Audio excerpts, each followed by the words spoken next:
Xosé Fortes presentou en Boiro En la piel de los héroes, un libro que narra a historia dun grupo de militares que intentan derrocar o franquismo inspirados polos seus homólogos portugueses.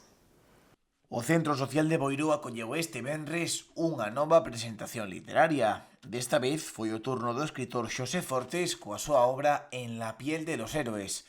Nela conta a historia dun grupo de militares españois que, alentados pola vitoria dos seus homólogos portugueses na Revolución dos Carabeis, pretenden derrocar o franquismo.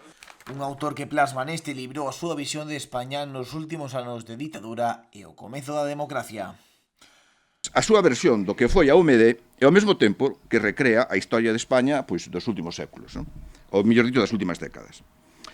Gran lector, é a súa pasión, está reconocido, non? Cito textualmente. É unha persona que non se vende e pensa sempre no ben común, non? A definición de un conocido periodista que fai del, non?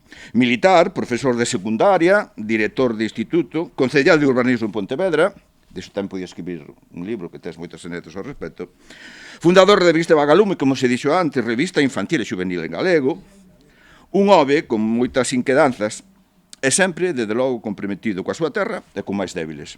Xoán Fortes viviu nas súas carnes a transición e o comezo da democracia, chegando a estar na cadea e ata próximo á pena de morte.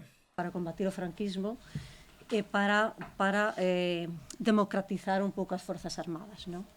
No ano 75 foi detido e sometido a un consello de guerra, polo que lle caeron 4 anos de cadea, que cumpreu solo un gracias á amnistía, non? E a morte de Franco, claro. E a morte de Franco, claro. Bueno, estuvo a piques, logo, bueno, quen leo o libro e logo igual se comenta, estuvo, bueno, a esto tamén de ser fusilado, non? Durante a presentación do libro, Xoán Fortes explicou como funcionaba o sector político no momento e a corrupción que existía entre os primeiros cargos da democracia. Aquel personaxe foi o que pagou, que agora sabémoslo, porque veamos os fondos, con fondos reservados, todos aqueles guerrilleros de Cristo Rei e de Cristo Bendito que andaban por aí que decían que se había unha cantidad de tal.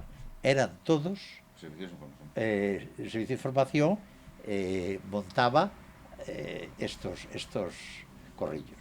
Yo me quedé sorprendido de la poca profesionalidad, de la vergüenza